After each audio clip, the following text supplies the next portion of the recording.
News first ಪಾಡ್ಕಾಸ್ಟ್ಗೆ ಸ್ವಾಗತ. ನಾನು ಜಗದೀಶ್ ಕಾಶಂಪೂರ್. ಇವತ್ತು ಒಬ್ಬ ವಿಶೇಷ ಅತಿಥಿಯನ್ನು ಪರಿಚಯ ಮಾಡಿಕೊಡ್ತೀನಿ.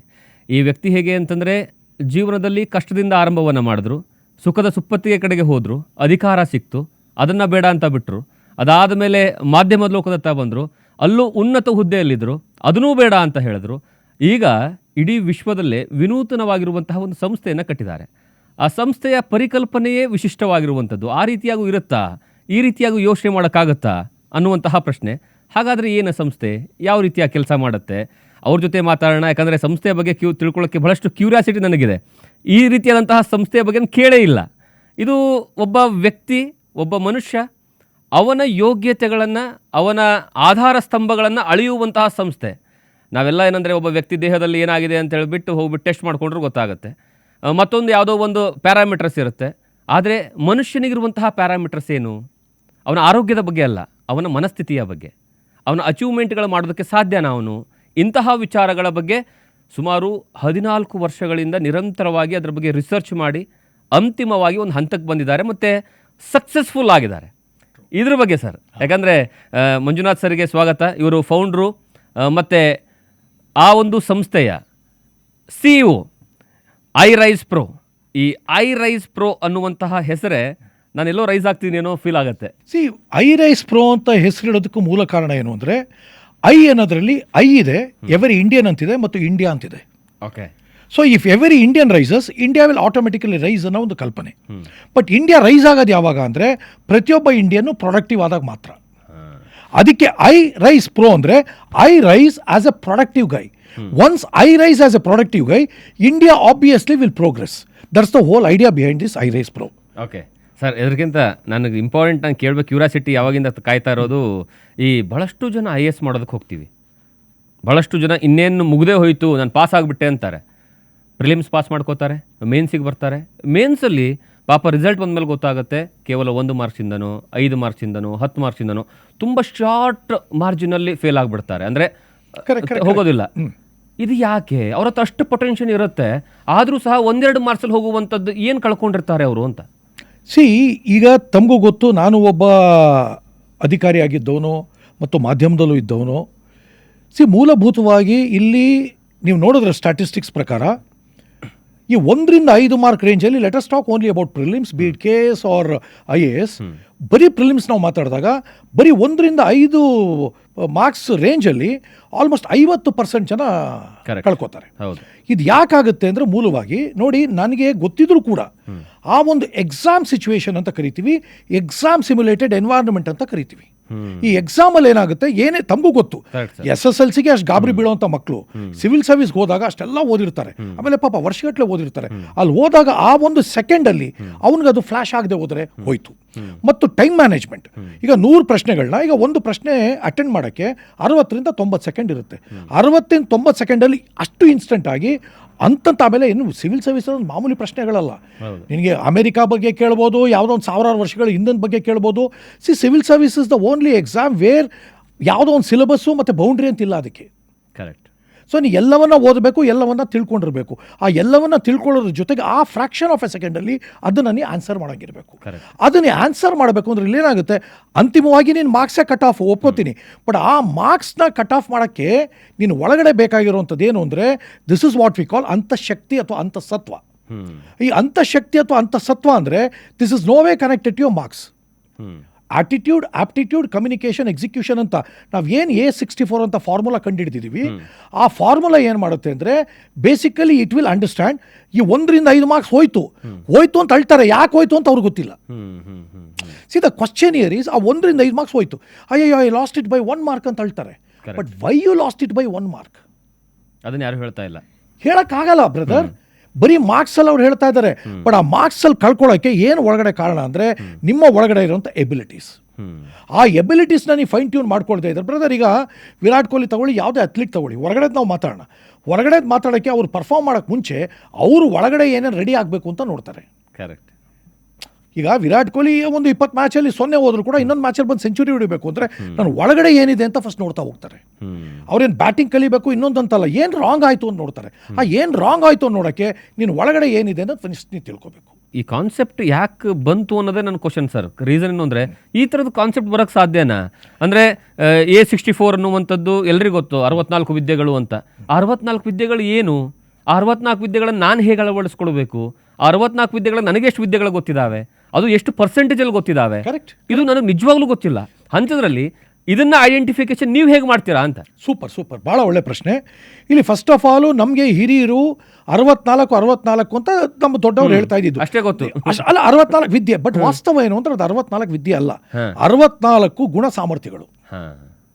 ಆಯ್ತಪ್ಪ, ಮಾರ್ಕ್ಸ್ ಒಂದೇ ಮಾನದಂಡ ಆಗಿದ್ರೆ ಮಾರ್ಕ್ಸ್ ಸ್ಕೋರ್ ಮಾಡಿದವರು ಕೂಡ ಯಾಕೆ ನಿರ್ಗತಿಕರಾಗಿದ್ದಾರೆ ಅಥವಾ ನಿರುದ್ಯೋಗಿಗಳಾಗಿದ್ದಾರೆ? So marks is not the only solution ಅಂತ ಹೋದಾಗ when I started digging deeper and deeper, ನನಗೆ ಪರಿಹಾರ ಬೇಕು ಸರ್, ಪರಿಹಾರ ಬೇಕು. ಈಗ ನಾವು ಬಡತನದಿಂದ ಬಂದ್ವು, ನಾವು ಕಷ್ಟದಿಂದ ಬಂದ್ವು, ನಾವು ಹಳ್ಳಿಯಿಂದ ಬಂದ್ವು. ಬಟ್ ನಾವೇನೋ ಒಂದು ಆಗೋದು ಅಂತ ಹೇಳಲ್ಲ, ಬಟ್ ಅದು. But now the question is, ನನಗೆ ನಮ್ಮ ಮಕ್ಕಳಿಗೆ ಅನಿಶ್ಚಿತತೆ ಹೋಗ್ಲಾಡ್ಸೋದು ಹೆಂಗೆ, ಅಸ್ಪಷ್ಟತೆ ಹೋಗ್ಲಾಡ್ಸೋದು ಹೆಂಗೆ?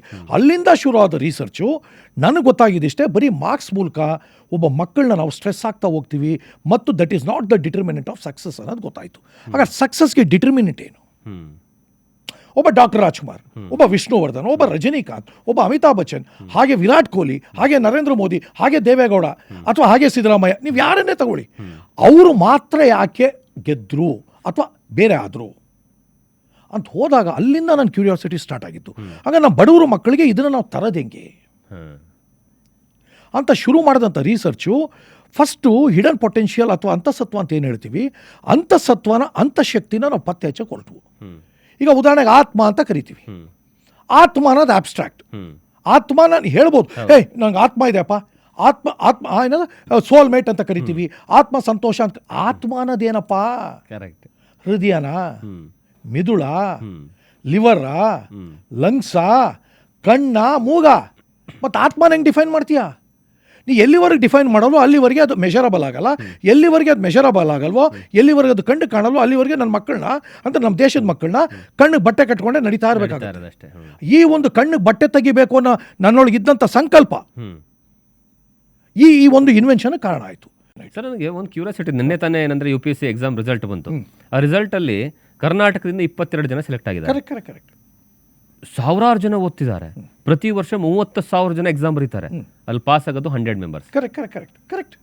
Just 100 members. ಹಾಗಿದ್ರೆ ಈ 100 ಜನ ಸಕ್ಸಸ್ ಆಗ್ತಿರೋದಲ್ಲಿ ಮಿಕ್ಕಿರುವಂಥವ್ರು ಸೋಲ್ತಿರೋದಲ್ಲಿ? ಭಾಳ ಒಳ್ಳೆ ಪ್ರಶ್ನೆ. ಇಲ್ಲಿ ಅದೇ ಹೇಳದ್ನಲ್ಲ, ಮಾರ್ಕ್ಸು 1ರಿಂದ ಹೋಯ್ತು 5ರಲ್ಲಿ ಹೋಯ್ತು ಅಂತ ಹೇಳ್ತಾರೆ. ಬಟ್ 1ರಿಂದ ಮತ್ತು 5ರಿಂದ ಹೋಗೋ ಕಾರಣಗಳೇನು ಗೊತ್ತಿಲ್ಲ. ಇದು ಯಾವ ಸಕ್ಸಸ್ ಆದವನು ಹೇಳಲ್ಲ. ಅವ್ರು ಏನು ಕೇಳಿದ್ರೆ, ಈಗ ನೀವು SLC ಪಾಸ್ ಆದವ್ರು ಕೇಳಿ, ಟಾಪರ್ ಬಂದವ್ರು ಯಾರು, ನಾನು 12 ಗಂಟೆ ಓದಿದೆ, ನಮ್ಮ ಮನೇಲಿ ಇದನ್ನು ಕೊಟ್ಟರು ಅದನ್ನು ಕೊಟ್ಟರು, ಈ ರೀತಿಯಲ್ಲಿ ನಾವು ಬಳಸ್ಕೊಂಡೆ. ಹಾಗಾದ್ರೆ ನಿಮ್ಮ ಸಂಸ್ಥೆಗೆ ಬಂದಾಗ ಅದನ್ನು ಹೇಗೆ ಮೆಜರ್ ಮಾಡ್ತೀರಾ ನೀವು? ಎಕ್ಸಾಕ್ಟ್ಲಿ. ಈಗ ವಿಟಮಿನ್, ಈಗ ಸಿಂಪಲ್ ಕೇಳ್ತೀರಾ.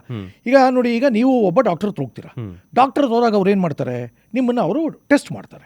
ಟೆಸ್ಟ್ ಮಾಡ್ಬಿಟ್ಟು, ನೋಡಪ್ಪ ಇದು ಸರಿಗಿದೆ, ಸರಿಗಿಲ್ಲ, ಸರಿಗಿದ್ರೆ ಗುಡ್, ಸರಿಗಿಲ್ದಾರೋ ಅದನ್ನು ಏನು ತಗೋಬೇಕು ಅಂತ ಹೇಳ್ತಾರೆ. Same we follow. That is why we are also called the success doctor or the growth doctor. Why? Because we follow the same scientific yardstick.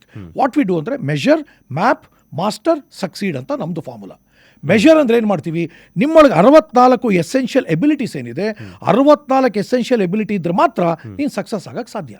ಉದಾಹರಣೆಗೆ ಮಾರ್ಕ್ಸು ಯಾಕೆ ಸಕ್ಸಸ್ ಅದೊಂದೇ ಕಾರಣ ಅಲ್ಲ ಅಂದರೆ, ನಿನ್ನ 64 ಎಸೆನ್ಷಿಯಲ್ ಎಬಿಲಿಟಿ ಪೈಕಿ 25 ಮಾತ್ರ ನಿನ್ನ ಮಾರ್ಕ್ಸ್ಗೆ ಕಾರಣ ಪೂರಕ.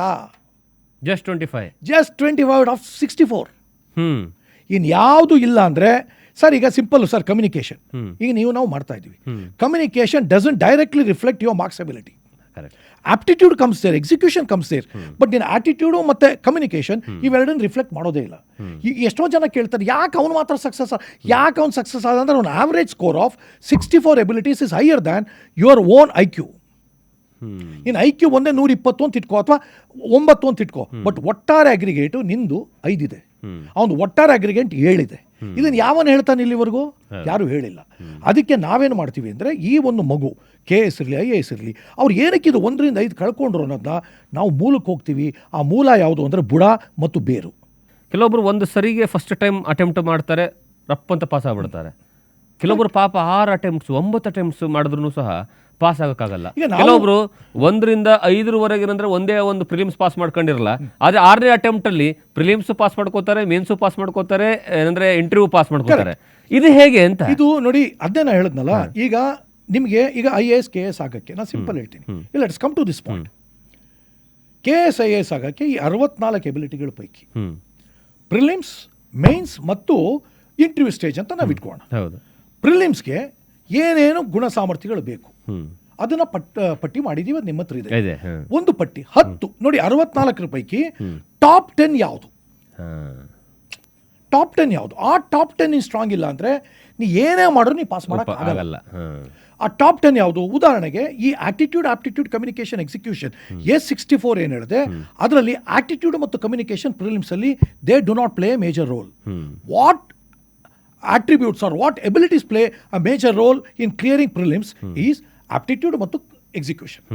ಆಪ್ಟಿಟ್ಯೂಡ್ ಅಂದ್ರೆ ಏನು? ನಿನ್ನ ಬುದ್ಧಿಮತ್ತೆ, ಮತ್ತು ಆ ಬುದ್ಧಿಮತ್ತೆನ ಆ ಒಂದು 2 hours ಅಲ್ಲಿ ಎಷ್ಟು ನೀನು ಪಟಾಪಟ್ ಅಂತ ನೀವು ಬಳಸ್ಕೋತೀಯ. ಇಲ್ಲಿ ಬರೋದೇನು, ನಾನು ಆ ಮಕ್ಕಳಿಗೆ ನಾ ಪ್ರಿಲಿಮ್ಸ್ ಟ್ರೈನ್ ಮಾಡಬೇಕಾದ್ರೆ, ಪ್ರಿಲಿಮ್ಸ್ನ ಅಸೆಸ್ ಮಾಡಬೇಕಾದ್ರೆ ಆ ಮಕ್ಕಳಿಗೆ ನಾನು ಯಾವುದೇ ಕಾರಣಕ್ಕೂ ಅನಗತ್ಯ ಮೇನ್ಸ್ ಬಗ್ಗೆ ನಾನು ಮಾತಾಡೋಕ್ಕೆ ಹೋಗಲ್ಲ. ಮೊದಲನೇ ಹಂತ ನೀನು ದಾಟಪ್ಪ. ಈಗ ಏನಾಗ್ತಿದೆ ಗೊತ್ತಾ ಸರ್, ಅವಕ್ಕೆ ನೀನು KS ಆಗ್ತೀಯ, IAS ಆಗ್ತೀಯ, ಅವೆಲ್ಲ ಭ್ರಮೆಗಳನ್ನ ಹುಡ್ಸೋಕ್ಕೂ ಹೋಗಲ್ಲ ಸರ್. ಯಾಕೆಂದ್ರೆ ನಮ್ಮ ಮಕ್ಕಳು ಆಲ್ರೆಡಿ ಭ್ರಮೆಲಿದ್ದು ಭ್ರಮೆ ನಿರಸನಕ್ಕೊಳಗಾಗಿ ವಿವಶರಾಗ್ತಾ ಇದ್ದಾರೆ, ನಿರಾಶರಾಗ್ತಾ ಇದ್ದಾರೆ. I don't want them to get into more illusion. Correct. ಅಂದರೆ ಒಂದೇ ಮಾತಲ್ಲಿ ಹೇಳ್ತಿದ್ದೀರಾ, ಏನು ಮಾಡಬೇಕು, ಏನನ್ನು ಓದಬೇಕು, ನಿಮ್ಮ ಫೋಕಸ್ ಆಗಿರಿ. ಒಂದು ಮತ್ತು ಕನಸು ಕಾಣೋದು ತಪ್ಪಲ್ಲ, ಬಟ್ ಕನಸನ್ನ ಗೆಲ್ಲೋದಕ್ಕೆ ನೀ ಏನು ಸಿದ್ಧತೆ ಮಾಡ್ಕೊಂಡಿದ್ಯಾ ಮತ್ತು ಒಳಗಡೆ ನೀ ಏನಿದೆಯಾ. ನೋಡಿ ಸರ್, ಎಲ್ಲರೂ ಎಲ್ಲ ಆಗೋಕ್ಕಾಗಲ್ಲ ಅನ್ನೋದು ಅದು 100%. ಬಟ್ ಎಲ್ಲರೂ ಎಲ್ಲ ಆಗೋಕ್ಕಾಗಲ್ಲ ಅಂತ ನೀನು ಟ್ರಯಲ್ ಆ್ಯಂಡ್ ಎರರ್ ಮಾಡಿ 35 ವರ್ಷಕ್ಕೆ ನಿಮ್ಮ ಅಪ್ಪ ಅಮ್ಮನ ಹತ್ರ ಹೋಗಿ ನಾನು ಸೋತೆ ನೀ ಹೇಳಂಗಿಲ್ಲ. ನೀ ಟ್ರಯಲ್ ಆ್ಯಂಡ್ ಎರರ್ ಮಾಡೋದಕ್ಕೆ ಮುಂಚೆ ನೀನು ಏನು ಅನ್ನೋದು ತಿಳ್ಕೊ. ಆ ಏನು ಅಂತ ತಿಳ್ಕೊಳ್ಳೋಂಥ ವ್ಯವಸ್ಥೆನೇ ಈ A64 ಫ್ರೇಮ್ವರ್ಕ್. ಈ A64 ಏನು ಮಾಡುತ್ತೆ? Measure, map, master, succeed. Measure ಅಂದ್ರೆ ಏನು? ನಾವು 21 ಟಾಸ್ಕ್ಗಳು, ಭಾಳ IAS ಪ್ರಿಲಿಮ್ಸ್ ಸ್ಟ್ರೆಂಥನಿಂಗ್ ಟಾಸ್ಕ್ ಅಂತ ಕರಿತೀವಿ. 21 ಟಾಸ್ಕ್ ಕೊಡ್ತೀವಿ. 21 ಟಾಸ್ಕ್, ಒಂದು ಟಾಸ್ಕ್ಗೆ 10 ರಿಂದ 20 ನಿಮಿಷ ಬೇಕಷ್ಟೇ, ಪ್ರತಿಯೊಂದು ಆನ್ಲೈನ್. ಅಲ್ಲಿಗೆ ನಿಮಗೆ ನೋಡಿ, ನೀವು 21 ಟಾಸ್ಕ್ ಅಂತ 20 ಇದು ಅಂದ್ರೂ ಒಂದು 5 to 6 hours ಆಯಿತು. ಮತ್ತೆ 1-to-1 ಮೆಂಟೋರಿಂಗ್ ಕೊಡ್ತೀವಿ ಪ್ರತಿದಿನ. ಒಂದು ಟಾಸ್ಕ್ ಮಾಡ್ತಿದ್ದಂಗೆ ನಿಮಗೆ ಆಟೋಮೆಟಿಕ್ ಆಗಿ ಆ ಟಾಸ್ಕ್ ಪರ್ಫಾರ್ಮೆನ್ಸ್ ಫೀಡ್ಬ್ಯಾಕ್ ನಿಮಗೆ ಸಿಕ್ಬಿಡುತ್ತೆ. ಈ ಏರಿಯಾದಲ್ಲಿ ಎಬಿಲಿಟೀಸ್ ವೈಸ್ ಎವ್ರಿ ಟಾಸ್ಕ್ ರೀ, ಎವ್ರಿ ಡೇ ನೋಡಿ, ಇಡೀ ಪ್ರಾಸೆಸ್ ನೀವು ಹೇಳಿದ್ರೆ ಶಾಕ್ ಹೊಡೆದು ಹೋಗ್ತೀರಾ ಸರ್. A64 ಫಾರ್ಮುಲಾ ಅದು ಒಂದು ಗ್ರೇಟ್ ಫಾರ್ಮುಲಾ, ಬಟ್ ಅದನ್ನ ಇಂಪ್ಲಿಮೆಂಟ್ ನಾವು ಮಾಡೋ ರೀತಿ ಇದೆಯಲ್ಲ, ಮಕ್ಕಳಿಗೆ ಸ್ಟ್ರೆಸ್ ಫ್ರೀ ಆಗಿ ಅವ್ರ ಮನೇಲಿ ಕೂತ್ ಮಾಡ್ತಾರೆ. ಹೇಗೆ ಅಂತ ಕೇಳಿ, ಈಗ ನೀವೇ ಎಷ್ಟು ಆಶ್ಚರ್ಯ ಆದ್ರಿ. ಯಾಕಂದ್ರೆ 20 ಈಗ ನೋಡಿ, ನಮ್ಮ ಹತ್ರ IAS KS ಅವರು they are already getting trained by us. They are already getting trained. ಅಂದ್ರೆ DSPಗಳಿದ್ದಾರೆ, ಅಸಿಸ್ಟೆಂಟ್ ಕಮಿಷನರ್ಸ್, ಎಲ್ಲರೂ ತರ ಇದ್ದಾರೆ. ಈಗ already DSP, she wants to become SP ಅಂದ್ರೆ IPS. Already ASC, but they want to clear IAS. ಆ ಥರದವರೆಲ್ಲ they are all getting tested by me. And according to them their performance level is going up by 30%. ಯಾಕೆಂದ್ರೆ ಅವ್ರ ಬಗ್ಗೆ ಮಾರ್ಕ್ಸ್ಗೆ ನಾವು ಮಾತಾಡಲ್ಲ, ಅವ್ರ abilities ಬಗ್ಗೆ ನಾವು ಮಾತಾಡ್ತೀನಿ ಸರ್. ಬೇರನ್ನು ಗಟ್ಟಿ ಮಾಡಿಬಿಟ್ರೆ ಫಲ ಆಟೋಮೆಟಿಕ್ ಆಗಿ ಬರುತ್ತೆ. ಸರ್, ಎಬಿಲಿಟಿಗಳನ್ನು ಹೇಗೆ ಮೆಜರ್ ಮಾಡ್ತೀರಾ? ಇದು ವೆರಿ ಗುಡ್. ಈ ಮೆಷರ್ ಅಂತ ಏನು ಹೇಳಿದೆ, ಈ 21 ಟಾಸ್ಕ್ ಇದೆಯಲ್ಲ ಸರ್, ಈ 21 ಟಾಸ್ಕ್ ಎಲ್ಲ ಪ್ರಾಕ್ಟಿಕಲ್ ಟಾಸ್ಕ್, ಯಾವುದೋ ಕ್ವಶನ್ ಆನ್ಸರ್ ಟಿಕ್ ಅಲ್ಲ.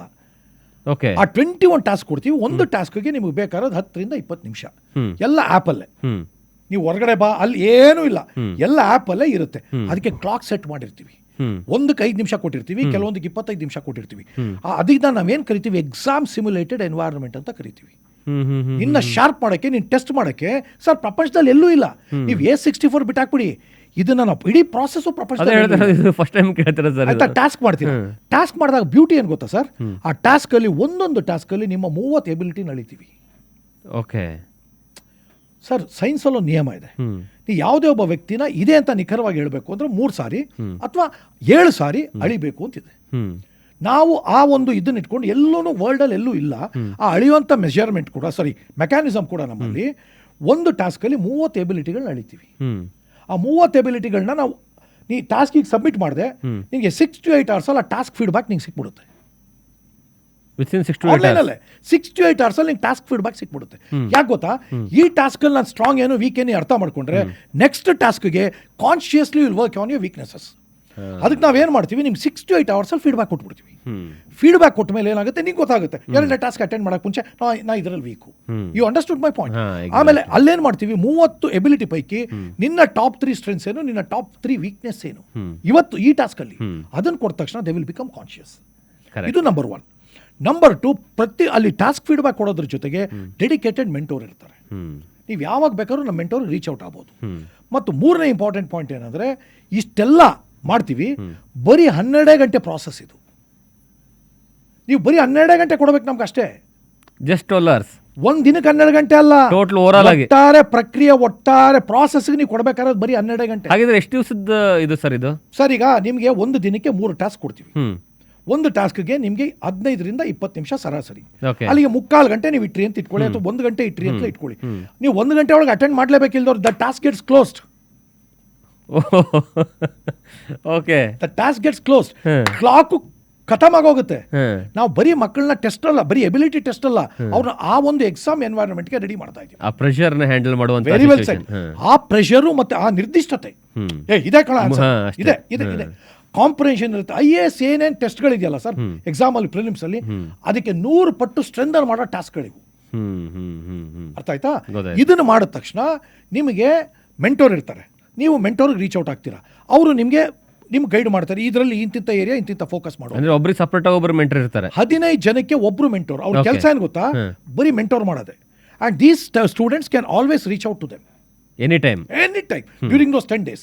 ಅಂದ್ರೆ ಈವ್ನಿಂಗ್ ಮೇಲೆ, ಯಾಕಂದ್ರೆ ಅವರು ಓದ್ತಾ ಇರ್ತಾರೆ. ಸೊ ಸಂಜೆ 7 ಗಂಟೆಯಿಂದ ರಾತ್ರಿ 10 ಗಂಟೆವರೆಗೆ either you can reach out, ಏನ್ ನಂಗೆ ಶೆಡ್ಯೂಲ್ ಬೇಕು ಅಂತ, or I can reach out. ಈ ಎರಡೂ ರೀತಿಯಲ್ಲಿ ಅವ್ರಿಗೆ ಕನಿಷ್ಠ ಪಕ್ಷ 3ರಿಂದ 4 ಸಾರಿ ಅವ್ರಿಗೆ 1-to-1 ಮೆಂಟರಿಂಗ್ ಸಿಗುತ್ತೆ. ಬಟ್ ಎಲ್ಲದಕ್ಕಿಂತ ಬ್ಯೂಟಿ ಹೇಳ್ತೀನಿ ಕೇಳಿ, ಮೆಷರ್ ಮಾಡಿದ್ವಾ, ಮೆಷರ್ ಮಾಡಿದ ಮೇಲೆ ಇನ್ನೊಂದು ಬಹಳ ಸರ್ಪ್ರೈಸಿಂಗ್ ಮತ್ತೆ ವೆರಿ ಯೂಸ್ಫುಲ್.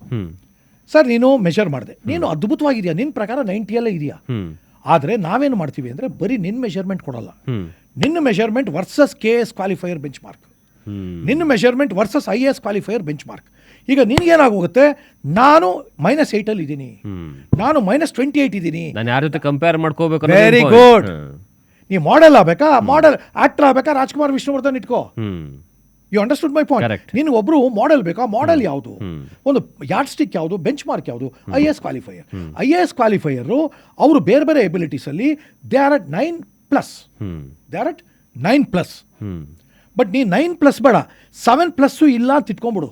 ಇವತ್ತು ನಾವೇನಂತೀವಿ ಗೊತ್ತಾ, ಅಣ್ಣ ನೀನು ಬಂದು 2 ವರ್ಷ ಕಳ್ಕೊಂಡು ನಿಮ್ಮ ಅಪ್ಪ ಒಂದು ದುಡ್ಡನ್ನ ಆಟ ಆಡಬೇಡ, ಈ ರೆಡಿ ಆಗು, ಫಸ್ಟ್ ರೆಡಿ ಆಗಪ್ಪ. ನೀ ಮಾಡಬೇಡ ಅಂತ ಹೇಳ್ತಾ ಇಲ್ಲ, ನೀ ಇವತ್ತು 3ರಲ್ಲಿ ಇದೆಯಾ, 7ಕ್ಕೆ ಹೋಗದೆ ಹೋದ್ರೆ ನೀನು ಅಲ್ಲಿಗೆ ಹೋಗಕ್ಕೆ ಆಗಲ್ಲ. ಸುಮ್ಮನೆ ಟೈಮು ವೇಸ್ಟ್, ದುಡ್ಡು ವೇಸ್ಟ್. ನಾವೇನ್ ಮಾಡ್ತೀವಿ, ಮೊದಲನೇದಾಗ ಅವನಿಗೆ ಸ್ಪಷ್ಟತೆ ಕೊಡ್ತೀವಿ. ಸರ್ ನಾವೇನ್ ಗೊತ್ತಾ, ಇಲ್ಲಿ ಯಾರಿಗೂ ನಾವು ದಾರಿ ತಪ್ಸಕ್ ಹೋಗಲ್ಲ. ಸರಿ ದಾರಿ ಏನು, ಈಗ ಒಬ್ಬ ಡಾಕ್ಟರ್ ತೋರಿದಾಗ ನೀನು ಲಿವರ್ ಸರಿಗಿಲ್ಲ ಅಂತಾರೆ, ಕಣ್ ಸರಿಗಿಲ್ಲ ಅಂತಾರೆ. ಡಾಕ್ಟರ್ ಸುಳ್ಳು ಹೇಳಕ್ ಸಾಧ್ಯನಾ?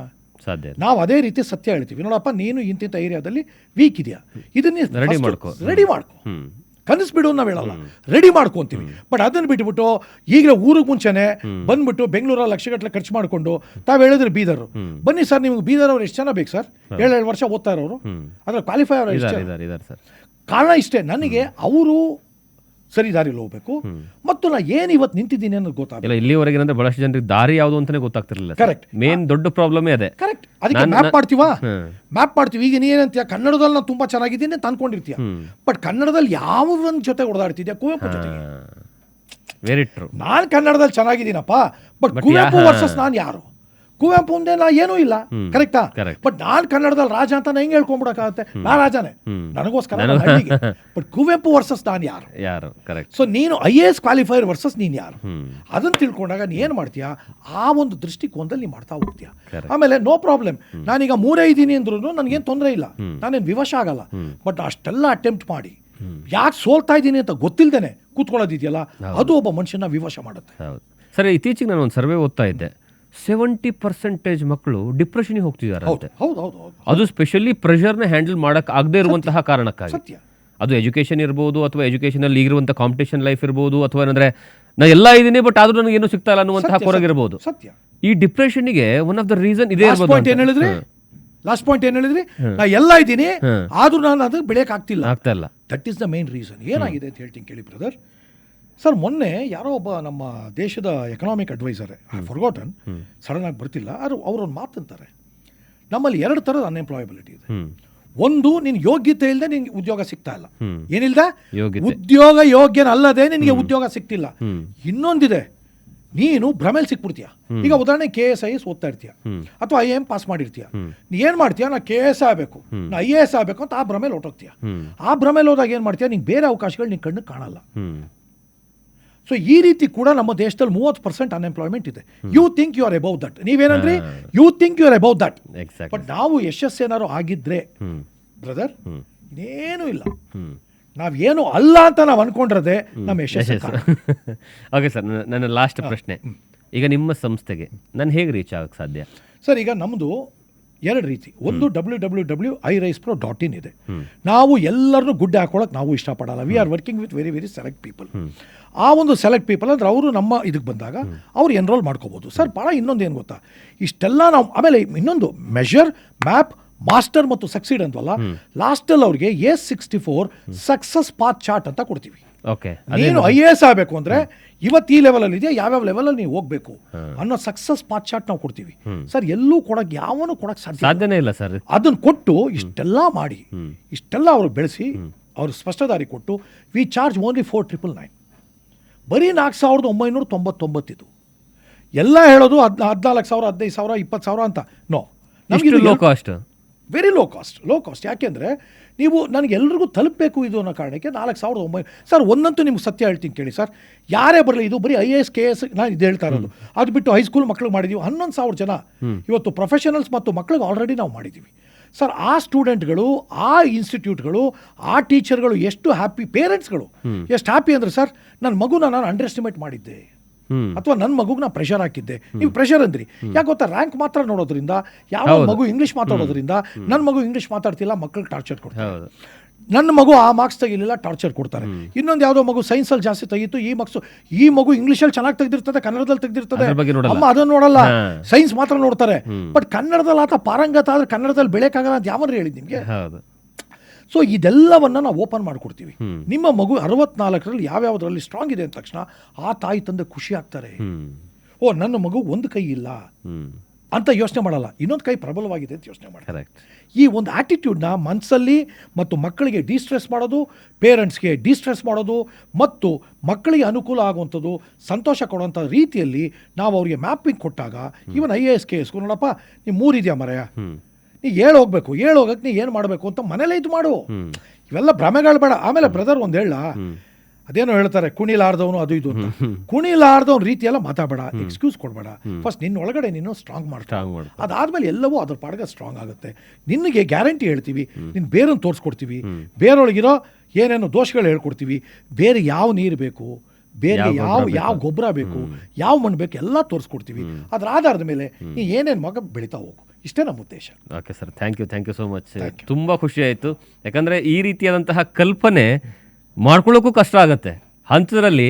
ಅದರಲ್ಲಿ ನೀವು ಸಕ್ಸೀಡ್ ಆಗಿ ಈಗ ಭಾಳಷ್ಟು ಜನ ವಿದ್ಯಾರ್ಥಿಗಳು ನಿಮ್ಮ ಹತ್ರ ಇದ್ದಾರೆ, ಅದರಲ್ಲಿ ಎಲ್ಲರೂ ಸಕ್ಸಸ್ ಆಗ್ತಾ ಇದ್ದಾರೆ. ನೀವೇ ಹೇಳಿದ್ರೆ ಅವಾಗ 30% ಇದರಿಂದ ಏನಂದ್ರೆ ಪಾಸಿಟಿವ್ ಏನಂದ್ರೆ ಔಟ್ಕಮ್ ಬಂದಿದೆ ಅಂತ ಹೇಳಿ. ನಿಜವಾಗ್ಲೂ great sir, really thank you so much ನಮ್ಮ ಕಾರ್ಯಕ್ರಮದಲ್ಲಿ ಬಂದು ಮಾತನಾಡಿದಕ್ಕೆ, ಜೊತೆಗೆ ತುಂಬಾ ವಿಭಿನ್ನ ವಿಚಾರಗಳನ್ನ ಹಂಚಿಕೊಂಡಿದ್ದಕ್ಕೆ thank you sir. Thank you so much. ಇದು ಈ ಹೊತ್ತಿನ ಸ್ಪೆಷಲ್. ಮತ್ತೊಂದು ಸ್ಪೆಷಲ್ ಸ್ಟೋರಿಗಳನ್ನು ಮುಂದಿನ ಹಂತದಲ್ಲಿ ನೋಡೋಣ.